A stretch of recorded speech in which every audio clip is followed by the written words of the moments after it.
จากรถนี่9 รถโอ้มืดกี่ล้านกับ50,000 4 ล้านกับ50,000รถหนึ่ง4แสนปลายวะ450,000ตัวโอ้โอ้ที่ขานนะอันนั้นมันท่มเนาะมันสูงคนดีลืมมาคิดดินท่มโอ้จะกินย่างเนาะโอ้เห็นขานว่าไงจะขานก่อน1 2 3สบายดียินดีต้อนรับเข้าสู่ช่องพ่อมีนาข้าวลูกสว่างเด้อทุกคนเลยสบายดีกันตอนสู้ไอ้ทุกคนออกตอนนี้ก็คือที่รถออกไปไอ้โต้ยทุกคนออกเนื่องจากว่ามื่อนี้ไอ้โต้ยน่าจะเทขาดแล้วก็เลยว่าขาดก็ไปซอยไอ้โต้ยนิดนึงเพราะว่าไปซอยจะโดนคนออกเพราะว่าโซนนี้พวกวินาก็มีเวียงเลยนะยอดยุกยอดยาสุดเฮ็ดยังแล้วเนาะแล้วก็โซนนึงต่างๆก็แบบไปแปลงรถได้นะก็เลยว่าไม่ค่อยได้มีเวลาไปซอยเลยวันนี้ก็พากันมีกี่อย่างกันทุกคนเนาะมีกี่อย่างกับว่าพักพอได้ยังเรียบร้อยกินข้าวกินน้ำกันที่ออกไปอันนี้ส้มของบ่ายนะบ่ายส้มไอ้ตัวกับเฮ็ดแต่เสาคนเนาะไอ้ตัวกับพอสดคนเนาะถ้าจะเฮ็ดแต่เสาแล้วพอมีนาห้าก็ออกมาเนาะวันนี้แบบแดดแห้งขนาดแห้งทุกมือเลยแดดนี่นะแล้วก็ฮ้อนเมื่อวานนี้คิดว่าฝนสิตกสุดท้ายก็คือบ่ตกเนาะคนเดียวไว้เจอกันก่อนฮอนเงินด้วยคนเนาะเดี๋ยวที่รถไปก่อนแอมนะมาฮอตเพื่อแล้วทุกคนตอนนี้เนาะฮอตเพื่อไม่จำเลยว่ามันต้องเพื่อมีนาได้พากันนั่งกินมากอันนั้นทุกคนเนาะพากันนั่งกินมะม่วงกับมักโมเนาะก็สดเอามาแต่เวียงจันทร์พูนกินแบบแซ่บแห้งเลยทุกคนเลยเอาเจอกับผสมกับผักพรส้วยทุกคนเนาะตอนนี้กับเป็นเวลา3 โมงละมาพัก5กับมาพักพรตอน1 โมงฉันตอนกำลังมาหลับมันฮอนแห้งทุกคนตอนนี้กำลังเริ่มจะเห็นหลับไปกระตือกันอ๋อแดนฮอนแห้งทุกคนเลยเด็กมัดเนี่ยนึงเย็นละโอ้เอาดินเข้าแต่มือใดตัวนี่ดินเก่าคนนี้ได้มือหรอเป็นหามือหรอจากรถนี่9 รถโอ้มืดกี่ล้านกับ4 ล้านกับ50,000รถหนึ่ง4แสนปลายวะ450,000โอ้เขาว่า500,000เป็นรถเขาได้450,000แพงเลยเนาะต่อรุ่นในอันนึงเหรอเขาจะให้ต่อขายว่าบุญนี้บุญหาเงินเดือนหรอโอ้เป็นน้ำบุญคนหาเงินที่บุญนี่บ่มีก็จะกำลังเริ่มกันตังอยู่มันเด้คือที่กระลิ่นนิดนึงกับมือหน่อยกำลังเริ่มตังกันอยู่ฮันมือสวยนี่กัดเขี้ยวขนาดก็นั่นโบเล่ล่ะบ่อยากพากันบ่มันบ่อยากว่ามันค้าหลักขี้ข้านผสมปูนไหมปูนเลยปูนเรื่องที่เอาเขาที่รับนี้แจกข้าวรับนี้แล้วก็รับนี้แบบกระเลียวหรอบ่เมนฟ้าคุณอีกเนาะข้างอันนึงเอาเทตัวแรกไอ้ตัวมือเสานี่อันนี้ซ่องคันนี้มาทีมีเสาในกอก็ดิโอ้ก้อนนี่วะข้างหน้านี่ได้กอก็ดิมันดิกมันคานนี่ทำมาสวยแล้วประตูยานภาคไว้ได้แบบขุ่มแต่ว่าทำมาสวยแล้วประตูยานทำมาสวยแล้วประตูยานอันนี้โอ้นี่ในมือเสานี่ก้อนเนี่ยก็ยังยืนกินเบียร์ครับไล่นับปังตัวพันเกมจะสิเริ่มเมกทุกคนเมื่อกี้บทวันนี้พอจะอ้อให้เวียกแดดฮอนจางป้างเลยทุกคนเลยโทษโคเนาะมีขนมหนีเทียบเนี้ยดูก่อนมีขนมหนีช่วยได้หลายเลยขนาดนอนอยู่ในห้องยังบอกกันฮอนเมื่อเช้านี้คิดว่าฝนสิตกเมื่อวานนี้นะยังบ่ยอมตกอีกปอัน3ซื้อมาเฮ็ดโต๊ะหินนี่เนาะอันนี้เลยซื้อมาเฮ็ดโต๊ะหินกลายมาเป็นอันตอนนี้เป็นทานหินแล้วเป็นเฮือนโอ้หินอยู่นี่มีก้อยตัวอยู่อันใต้ทางอันไปหาไม่ยุยหั่นน่ะเขาเจ้าค่ายก็หินบุดหั่นน่ะเฮาบ่ได้ท่ามนะมีเท่าท่ามวัน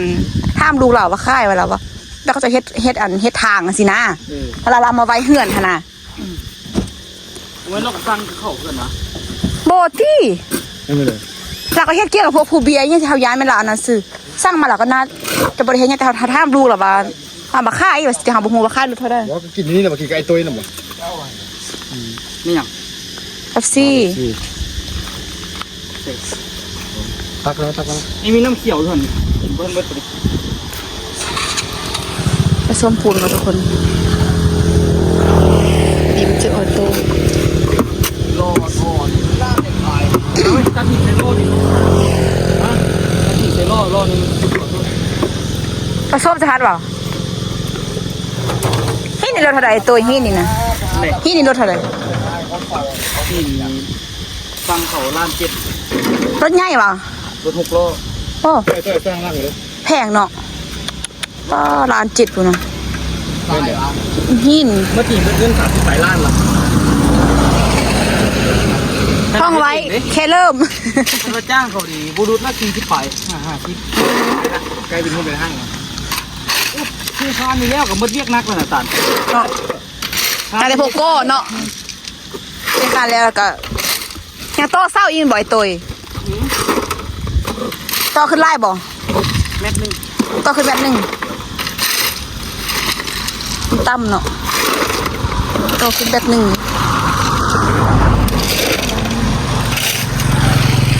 เดี๋ยวผสมปูนพอสดกำลังขึ้นมาละ มันมืดอ่ะ อยู่แต่ละมือสารมาบ่มันตาย เออ ที่อย่างมาแล้วมันแดงมันแล้วก่อนแล้วไหวคือมัน มื้อนี้แล้วไหวเธอก็มื้อนี้นะแล้ววันอะไรอันพักผ่อนไหวเลย เฮ้ยขำขึ้นนะไปลองพรขำขายเห็น ป้าเนาะอันนี้พ่อจ้อย ลองพรขำขายไป ป้าทุกคนคำบ้านเนื้อนะ36ล้านกีมันโพดโผเนาะ เพื่อนผมยากเอาน้ำมาเทอยู่บัวผมยากมาเจอรถ เราห้องทำไก่วะทำแพงมัน โดยสกูเฮ็ดนี่ก็ยุงสิบ่รอดไปรอฮอนคำด้วยติแคว เนื้อแต่เคี้ยวแท้ บ่แต่ว่าอยู่บ้านเขาเฮ็ดได้อยู่บ้าน บ้านยามคนห้องขาย จะฮ้อนอยู่น้ำคลองเด้แต่ว่าให้มันฮ้อนง่าย กูเลยที่บริเวณเดียวกัน ฮ้อนมันง่ายเฮ้ยแกนสลีหนึ่งแก้นตี นี่การมีคู่ตักขนาดมันเที่ยว ใส่ปุ๋ย ยังสิได้ปรับหน้าดินนี่ได้นี่เนาะ รู้เดี๋ยวเอาอะไรกัน ให้บ่อยตัวนี้เลือกส่งคือสีปรับ เรื่องอะไร เนาะมันแน่นแล้วก็ยังบักแน่นเลยเปิดน้ำใส่แดนบ่อยตัวนี่ดินนั่นน่ะโอ้ยหอนแฮมทุกคนน้อยวะผู้สดขึ้นมาละเดี๋ยวส้มปูนกับทุกคนแล้วเดี๋ยวเกียมทอกเกียมทีกัน ไอ้ฮักเกิน สารลูกข้างก็ แต่ฮักก็บ่ได้ตาเบิ่งจากน้อยน้องฮักเฮ็ดเวียกกันเลย เพื่อนบอกจะได้กันที่ใจเท่านี้โมเว้นมาโดนทำมันเนี่ย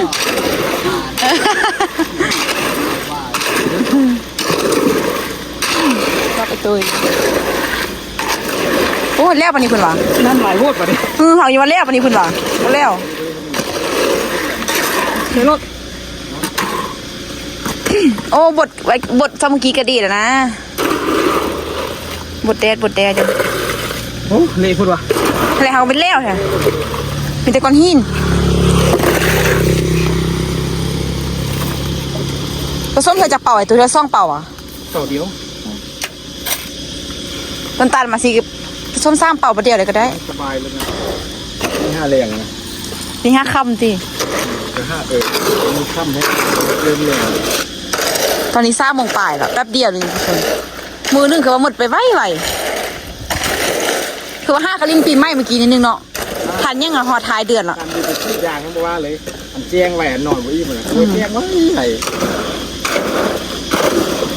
โคตรน้ำก่อนเนาะ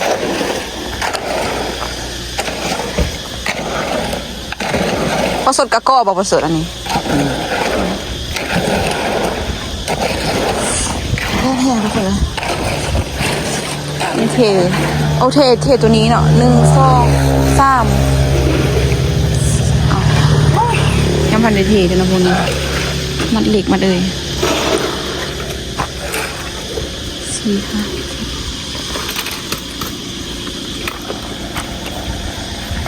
5คักแท้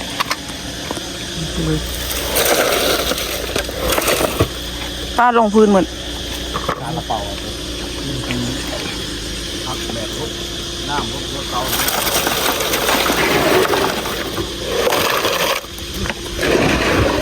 ใช้ล้อทองเลยนะคักวะ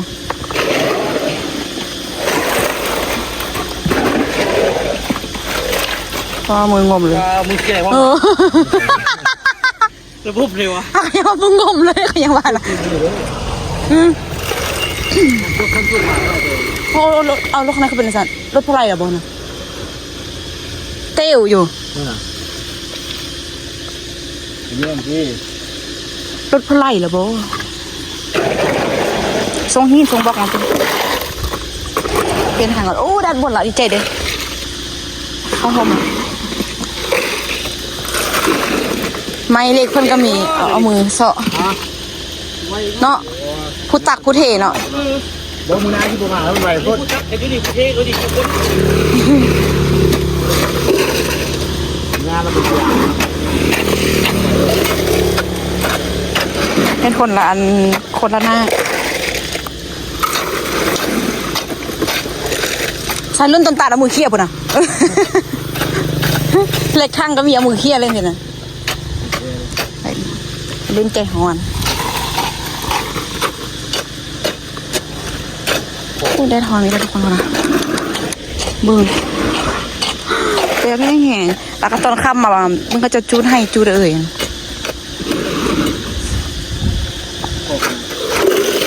ได้จากเป่าหลายตัวแต่มือเสามานี่ได้จากเป่าแล้วปูนแต่มือเสานี่ อะไรก็ ปูนทั้งหมดจากเป่าแล้วแต่มือเสามานี่นะ บอกที่สอง ฮักไปที่ซ่อง จริงๆดิ ติก้อเนาะ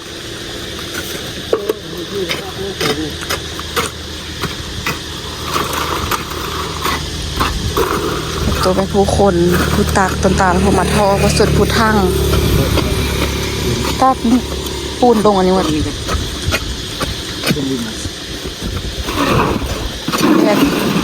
แท้เขาโทรไปกลางญี่ปุ่นคนอยู่บนหนึ่งเขาโทรไปกลางบนหนึ่งแต้นหอยอยู่ทุกคนเฮ็ดเบียร์เคี่ยกับแดนนี่อู้คันว่าตอนแรงหรือว่าตอนเช้าสิเฮ็ดบรรณาคณะเลยยามดำหน้าแห้งบ่ว่าเนาะฟ้าแดดเป็นแต่ตายคณะทุกคน เป็นลมอะไรตัวเนาะ อู้ตอนนี้เขาจะไปท่าน่ะ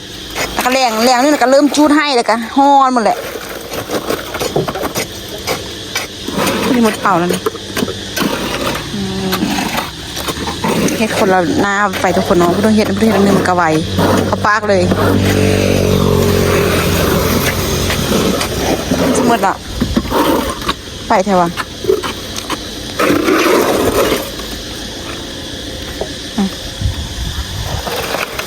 ทำไมคุณไม่ใส่คุก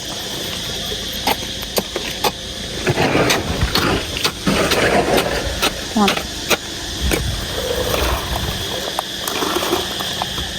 เอาโต๊ะก็ไปเลาะคนเนาะเลาะนั่งอยู่โฮมเย็นคน บ่งวงคน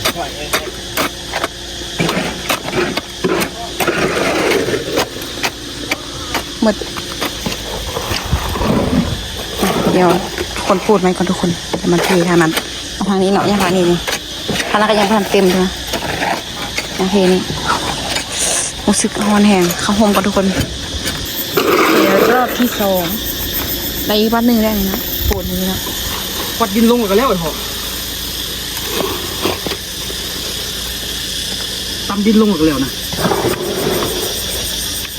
มันนี่ดอก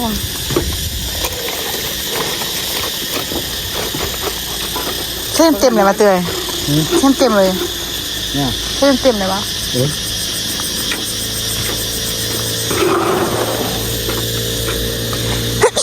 อุ้ยซิวหลายเขาเลยแตกน้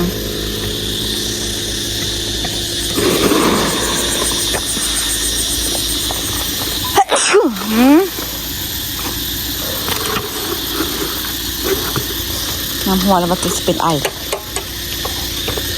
โอ้จริงอันนี้ทานได้เลยยังตัวนี้ว่ะกับหั่นเนาะยังไม่ได้มัดเหล็กไว้ตัวนั้นตัวนั้นน่ะ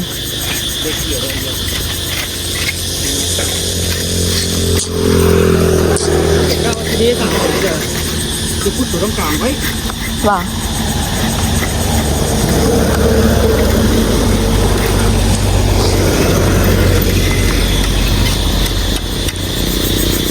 พอดีเก็บเรือที่ข้ามมันยายไปจากขานเลยโอ้แฮมนาทุกคนเลยเห็นแล้วค่ะนี่ขานตัวที่สองอ๋อยังบริโภคน้ำทำไมคุณเฝ้าเอาใส่แท้นางยี่ห้มอีกก่อน โอ้กระทู้กระโจจิ้งไปนี่มัดเล็กแล้วมัดจึงมา มาตี ใครใครที่มาไปใส่วัดเลย เล็กนะ ฮะพุ่นเดี๋ยวมันแย่นะมัดจนเล็กนี่นะผมมัดก็ได้เลยวางดีๆเนาะนี่นะตามมันที่ไม่พอจะมัด มือก็คิดอย่างโอ้มือเอาท่าน้ำมันไปใส่ได้มืออื่น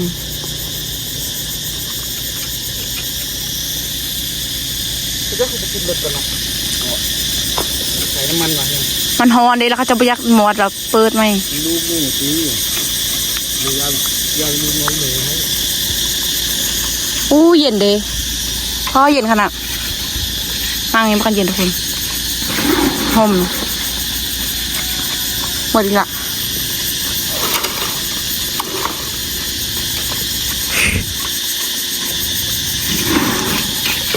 เที่ยวที่3แล้วค่ะทุกคนโอ้ยบีบแกจะไปปะกระไปเด็กไอตัววัชิเทตอนนี้แต่ว่าเหล็กบ่มีเนาะทุกคนเนาะน่าจะได้มัดเหล็กอีกตึมก่อนเพราะว่ามันไวอย่างนี้ทุกคนเทเขามัดเหล็กก็เลยไปซื้อเหล็กยี่ว่าเนี่ยมันบอก บนทางลุงนะ เหล็กมืด เอายังเอายัง ปืน โอ้ส้มปูนวะเทจนปูนนั้นมัดเหล็กทุกคนเนาะไอ้ตัวบุ้งว่าจนตาจะมัดซอยขนมจนตามาซอยสิมัดเหล็กไปหมดแล้วสามใบผสมปูนอีกเป่าหนึ่งเนาะซอยเป่าหนึ่งวะครึ่งเป่า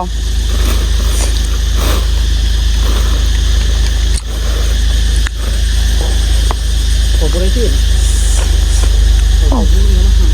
กินท่มเลย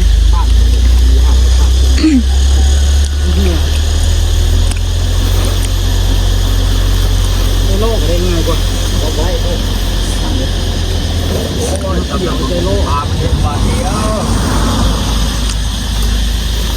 ห้ามตบตันแบกเดียวก็ได้นะโอ้ปังนัดพูดตาย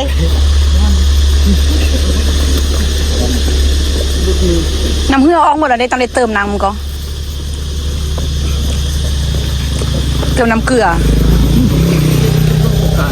เค็มเด้สงกรานต์นี่จนเมื่อยลิ้นเนาะเมื่อยแท้เมื่อยมาเลย มันดีใช่ปะ เมื่อยลิ้นหรือสงกรานต์ สุดท้ายบุรินเลยเงย พอสดบุกนะเสร็จแล้วตัวนี้มัดเหล็กอยู่ไว้ตัวนี้ตัวนั้นเทขาดแล้วเหมือนกับสบายคนมันเรียกหนักกับพวกขาดเลยเพราะว่าได้ก้อได้เนี่ยได้อันไล่แนวเนาะคาราแล้วแล้วก็มีแต่เทียบต่อเศร้าแล้วก็ก้อมันอันนี้ว่ามันหนักกับพวกเทขาดเทเขาจะมาเลาะทรง กูปาดถึงเหรอมันก็เฮี้ยนเลยดอกข้าวบอกกาไปปะปาดไปเมียนปาดไปจับหน่อยถูกโผล่ถึงบูปาดถึงเหรอ เอาไปเมียนยาได้ป่ะนี่ เมียนบ่ดิเยอะเกลือดิ เรื่องเส้นสัญญากับมันเลยจับเกี่ยวมือเป่าเอาให้มันเอาไม้ขายเลยแหละเอาเงินให้มันเดือนนึงลุกเดือนนึงลุก 3 แพ็คเดือนนึง มันก็เที่ยวมาแต่เบี่ยวตลอดแต่นี่แพ็คดินได้3 แพ็ค ดีขึ้นเดือนนึง5 แพ็ค บอกให้เขาเป็นแบบว่าเอาเป็นงานอย่างทับลายประเดียว ก็ดีก็เขาเป็นงานทำมาทื่อก็เขาวันนะเนาะ เขาเอานะ เรียนงานได้อายจะเป็นบ้านนั้นคนพูดนี่ก็ทุกคนเดี๋ยวมาเทตัวนี้เองคนอีกเครื่องเป่าผสมอีกเครื่องเป่าเดี๋ยวท่ามาตัวนั้นกันว่าไอ้ตัวซีเทบอกสีแล้วละพ่อเราเพิ่นไปตัวใดอีกอีเมียฮับเลเกอร์มาละเต็มเลยอีกคู่หนึ่งโอ้อิ่มน้ำเว้ยกินน้ำเคี่ยวนี่คือเราเฮี่ยวแล้ว ว่านี่เกิด เอาตัวนอนหลับมา บ่เจ็บคือเริ่มเย็นวันนี้นะ เรื่องนี้เรา พอดีเลยเนาะ มือเนาะ เบ้น้องก็โบเบ้ผู้นี้นะพ่อโบเบ้ผู้ได้น้องให้มา ตายหาน้อง ไม่ได้เดี๋ยวไอ้ตัวขาดรายได้ ลูกค้าก็ไปล่อมาเราอะไร หลับตื้อแล้วที่มัน ถ้าแผ่เป็นจะกินขนมบ่ โอ้ไม่คงพูดกันนั้นอยู่นะ อ๋อใจ เมื่อคืนนี้เห็นบอกเมาแล้วบุเชียวผมนี้อัปเดนไอ้เมื่อมึงไอ้เก้าหนึ่งฝ่ายไอ้ก็ไล่ม้าเลยมาแล้วก็เป็นเสียงไอ้ลูกมึงเจ็บไอ้ออมบ้านเลยโอ้ยเขาจะเตือนหรอไอ้ออมบ้านเลยที่จะทำ เนี่ยนะคะทุกคนส่งขาน ป้ามือเนี่ยนะเพื่อนไปเที่ยงป้ามือ เมื่อยบ่ ป้ามือเอาท จะกิบสมินะ ำสบาย เด้อ นี่แบบเด็กโอ้มาหลายๆรถนะฮะมาหลายๆรถน้ำปูนน่ะมันตักใช่ไหมครับสองอันรถยานมันอันนั้นอยู่ยานมันเหลืออยู่พอปะเดี๋ยว มัน มัน เลย เท่าน่ะเอาตักเอาตัวนั้นเนาะตักเอาตัวน้อยๆฮะ หินว่ะ หินใหญ่แล้วเปลืองปูนแล้วล่ะ โมเมนต์มันเล่นชักยากอีก กระบอกมาตักกันนะ ห้อนแท้ หินน้อยมันจักอันนี้ผสมกับอันใหญ่ก็ได้ นี่ไล่มันงามกระโลกกระเรียง ที่ไรบ่งามมันสิปานเฮ็ดเด้สิเนี่ยก็ก่อทับหมด เสียโวยไปแล้วก็เสียซื้อสร้างโต้ยไปเลย ป้าทั้งคืออยู่บาร์เลยเนาะตักก็อยู่น้ำคลองอะเนาะครับบ่ท่าได้ซื้อเลย กระสายไว้เนี่ย ทางสายทางหิน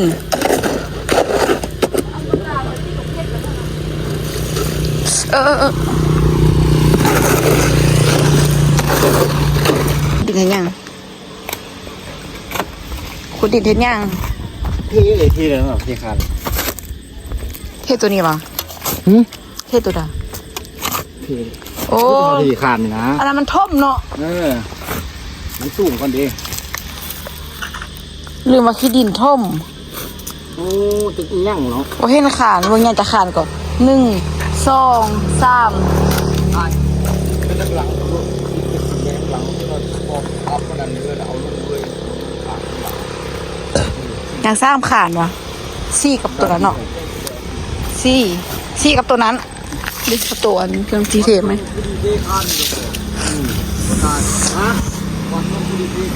เมื่อกาสั้นมาหรอบ่ เดี๋ยวคอดดินคนเพราะว่าสิได้เทตัวนี้เนาะแต่มีเหล็กอยู่บ่ล่ะฮะแล้วเอาตัวตื้อหรือได้มาใส่สินอน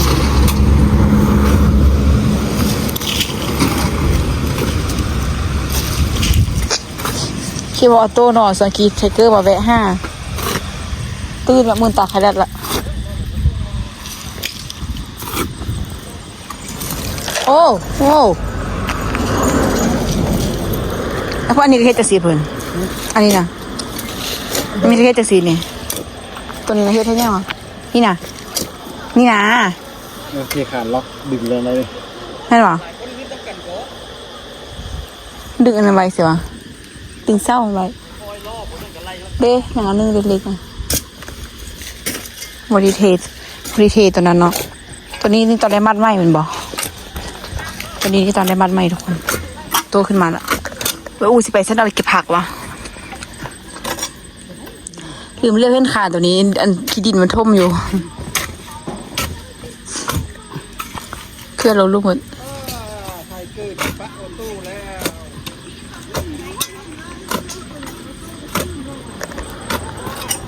คิดว่าโตหลับเฮ้ยแม่เตือนให้แม่ย่าไปกันแม่ โอ้ยมันสิไปเลาะ อาตาเฮ้ย คือเมื่อเคยมา เอ้ยมันมัวมันตัวนอนวันนี้มันยังมือตาแคลมนี่ล่ะ เนาะ ถ้าจะไม่ไปตัดสั่งอะไร ไม่ตู้โทรนะฮัลโหล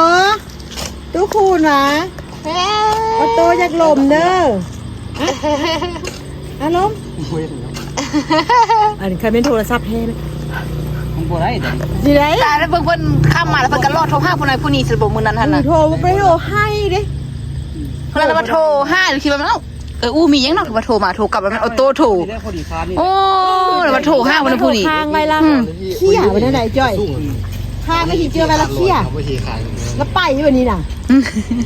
ไปเสีย แล้วบ่เรียนรถเพิ่นน่ะ โทรศัพท์น่ะ ทำนี่ล่ะ โทรห้าหมู่อยู่อ๋อแล้วเป็นแบบนั้น เฮ้ย มักโทรตัวหั่นเนาะ เฮ็ดบ่ตาหน้ายุ่งเลยว่ะอุกใจเลยของแกมเนาะ เก็บผักไว้อู้ไปกัน จะไปเก็บพักมันออกอยู่ชวนน่ะ ผักกุนหมอ เก่าจริง อ๋อเขาเบิ่งคือบอกไล่หน่อยช่วงเนาะ ความมั่นใจว่าได้ใส่มื้อนี้คือพิลิกพิโล บ่ค่อยมีผักกุนงองอ่ะ เพิ่งก็บ่มีโอ้ ย่างกี่อย่างแค่น้อยเดียวนึงเนาะบ่ค่อยมีนะผักกันกุนงอง คุณว่าบ้านนอกนี่ตรงนี้กันพ้นแบบนี้มันก็เป็นครึ่งเดือน โอ้เป็นเด็กน้อยไปเก็บอยู่เดือนตุลามีก่อนไตก่อน เรามันเริ่มออกแล้วมันก็เริ่มออกโอ้แซ่บจัง เขาอยากเฮาให้มีกับบ่ไล่นะ บ่เห็นมี เห็นย่างกี่อย่างเห็นดำหน่อย ส่งคืนให้หน่อยครับตัดสัญญา เพื่อคนนี้ก็ตื่นเพื่อคนสภาพเลย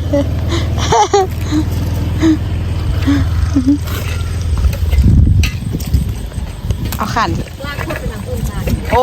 ขุดไปแล้วเพื่อไอตัวจังก้อสิตี สิก้อหรือบ่ได้ก้อคือขาดร้อยนี่คือนี่ นี่ขั้นลอยเลยแม่นป่ะลอยเลยบ่ คือสถานร้อยเลยนะ เทลอยเลยคิดไปที่ก้อไปที่ก้อเนาะขุดพอเทขาดเนาะโอ้ดินเขาคือได้ปรับโอ้บอกท่อมันเท่านั้นเลยวะเพื่อปากกาไล่เการถพุ่นนะ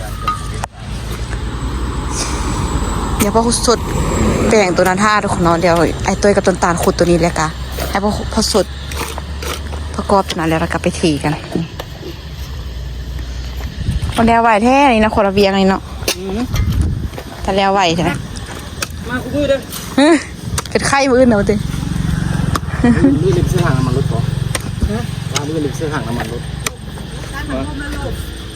เสื้อทางมันเนี่ยเสื้อมันเนี่ยใส่เครื่องมือกันแล้วแล้วนอนหมดเลยนะ แม่เดี๋ยวซื้อคนนึง ใส่ทั้ง มันรถ อัน ทางน้ำมันครับ เอารถเปลี่ยนทั้งดิทั้งมันหัว รถระบท่อมรถระบท่อมดิฉันเลยจะน้อยก็ได้พูดจาไง เอาโตจะคือมันจะช่างแท้ตัดผมนี่น่ะเอ้ยคือมันจะช่างแท้ว่าตัดผมไม่อะวะหนูหน้าเป็นอมลอมกันแล้วไหมคนน่ะเห็นดูจ้ะอันนี้เรียกว่าเห็นหน้าอมลอมปกติคนน่ะอันจะช่างแท้ว่าดิมันนอนพอเจียวนึงน่ะนอนท่าน่ะคือว่านอนโดนๆแด่ทั้งวันต่อมาลูกเหมาะ ผู้นี้นะตัว โอ้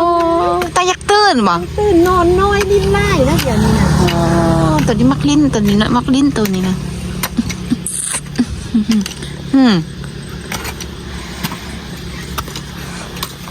ท่มเลย โอ้ซื้อขนาด ไอ้ตัวบัดพุ่นอ่ะบ่ไหวบัดเลย ผ่านว่าแม่เด้อคุณ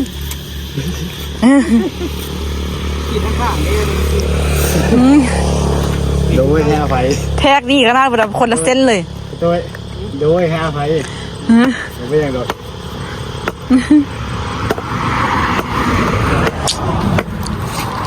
ท่มเลยป่ะไม่ป่ะโอ้ตับหน้าทิ่มอีกเลย จุกรุดอยู่บ่ได้ ตอกเอาไม้ตอกใช่ไหมแป้งบ่อยู่แล้วอ่ะเอาจกขุดไม่หนอกคักเนาะขุดเอาก่อนไหวอันนี้ส่วนทิมจกงัดทิมส่วนไม่ได้ใส่แห้งไล่หรอ อันนี้เอาเลยสะเอาไปเลยดิ เพิ่นกระสะหน้าก่อน นี่เป็นนี้กันได้เลยปานว่าตรงงวนปานว่าอันห้องงูเลื่อยไปเลื่อยมาอยู่มาเดี๋ยวขุดอันนี้ก็ทุกคนซ้ำขานเนาะ ผมมาได้บริการ ตอนนี้ประมาณ5 โมงแล้วทุกคนเดี๋ยวมีนาซิเดโอไปก่อนแล้วเนาะให้ต้นตาลซอยตัวอยู่นี่ท่าเห็นเลยทุกคนขุดพุ่มยังแล้วเนาะซองซ้ำพุ่มเนาะทุกคนเนาะอย่างท่าแต่มืออื่นไอตัวมัดเหล็กแต่เซาเนาะละจ้ะน่าจะได้เทขานตอนนั้นเพราะว่าต้นตาลที่ได้มาตอนจังหมูทุกคนเพราะว่ามืออื่นต้นตาลตอนนี้เอาทางไปใส่ทุกคนเนาะตอนนี้เอาทางน้ำมันอีกยังไปใส่เพราะว่าอีก4-5 มือมันขุดกันน่าจะได้เดินทางแล้วนะคุณก็น่าจะได้เดินทางไปพูดแล้วเนาะไปรักสาวเนาะ ไปรักสาวเดี๋ยวมือหน้าจังมาใหม่ทุกคนเนาะบุหัวมือได้สิเดมาแต่ว่าคันท่ามาลิ้นเอาตัวกันมาทุกมือแหละหลังจากนี้นะคะเพราะว่าบริมาห้าวโตโดนเติบแล้วทุกคนโดนแห้งเลยเพราะว่ามีหนักกับแบบวุ่นอะไรทุกคนไปคิดดูคิดอย่างเนาะส่วนที่เจ๊ที่นั่นนี่แล้วนะกะมันก็ค่ำไปละมีแต่ตอนค่ำมัน2-3 มื้อแรกกับมาเว5เนาะแล้วก็ตอนแรงกับมาไว้5และ1สินะแล้วก็เมื่อแบบบริมาลิ้นนะแบบเป็นมือเป็นอีกอย่างจังซี่นะเดี๋ยวมันน่าจะมาเบิ่งกันใหม่ทุกคนเนาะไปในคลิปนี้มีนะขอตัวลาไปก่อนเด้อจะได้ก็ฝากทุกคนกดไลค์กดแชร์กดติดตามเพื่อเป็นกำลังใจในการในคลิปต่อไปสำหรับคลิปนี้มีนะขอตัวลาไปก่อนสบายดี